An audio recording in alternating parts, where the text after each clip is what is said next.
दो जहानेर बादशाह जनाब मुहम्मद रसूलुल्लाह सल्लल्लाहु अलैहि वसल्लम হাদিস পাকের মধ্যে ইরশাদ করেন, এটা তাফসীরের মধ্যে রয়েছে, এই হাদিসের পাকটা তাফসীরে নাইমির মধ্যে।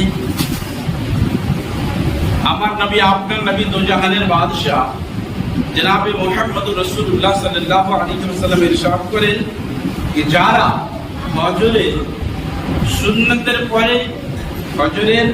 সুন্নতের পরে ফরজ নামাজের আগে, যারা ফজরের নামাজে সুন্নত নামাজের পর ফরজ নামাজের পূর্বে 40 বার যদি বিসমিল্লাহির রহমানির রহিমের মিমকে আলহামদুর সঙ্গে যুক্ত করে এমত পড়বে, বিসমিল্লাহির রহমানির রহিম আলহামদুলিল্লাহ, আলহামদুলিল্লাহ মিলহামদুলিল্লাহ, বিসমিল্লাহির রহমানির রহিম আলহামদুলিল্লাহ, এমত আমার নবী বলছেন যে যারা প্রত্যেক দিন সূরা ফাতিহাকে বিসমিল্লাহর সঙ্গে এমত মিল করিয়ে 40 বার পড়বে,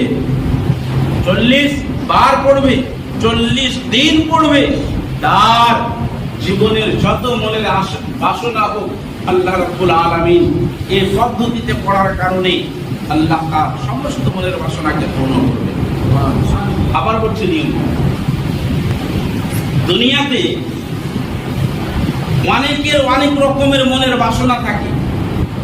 আমি যদি এইরকম পয়সাওয়ালা পেয়ে যেতাম, হ্যাঁ, আমার যদি একটা বাইক থাকতো।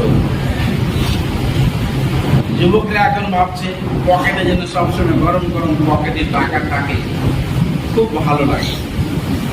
অনেক রকমের হয়তো যুবক বয়সে যেরকম আমি, আপনারা যুবক বয়সের চেয়ে একটু সামান্য বেশি, সে সমস্ত লোকেরা ভাবে আমরা যদি চালাই, আল্লাহ যদি আমাদেরকে অর্থ দেন, এই বয়সে হয়তো মক্কা মদিনা সফরে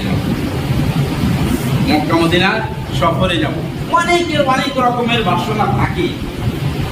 আল্লাহ রাব্বুল আলামিনের নবী বলছেন, যদি কোনো আল্লাহর বান্দা সূরা ফাতিহার সঙ্গে 40 দিন ধারাবাহিক সূরা ফাতিহার সঙ্গে বিসমিল্লাহকে এমত মিলিয়ে পড়বে, বিসমিল্লাহির রহমানির রহিম আলহামদুলিল্লাহি রাব্বিল আলামিন, এই করে করে কতদিন? 40 দিন পর্যন্ত পড়বে, তার জীবনের যত মনের বাসনা আছে সমস্ত মনের বাসনাকে আল্লাহ পূর্ণ করে দেবে। আমার নবী আপনার নবী দো জাহানের বাদশাহ জনাবে মুহাম্মদ রাসূলুল্লাহ সাল্লাল্লাহু আলাইহি ওয়াসাল্লাম আরো একখানা সুন্দর হাদিসে পাক এই বিসমিল্লাহর সঙ্গে সূরা ফাতিহার ফজিলত বর্ণনা করতে গিয়ে বলেছেন যে যদি কেউ খুব তাড়াতাড়ি পয়সাওয়ালা হতে চায়, তাহলে তার জন্য করণীয় কাজ হচ্ছে, যদি আপনার এই আমলটা করতে চান, ইনশাআল্লাহ আল্লাহ কোন দিক থেকে আপনাকে আমাকে দেবে আমি আপনি কল্পনা করে করতে পারবো না।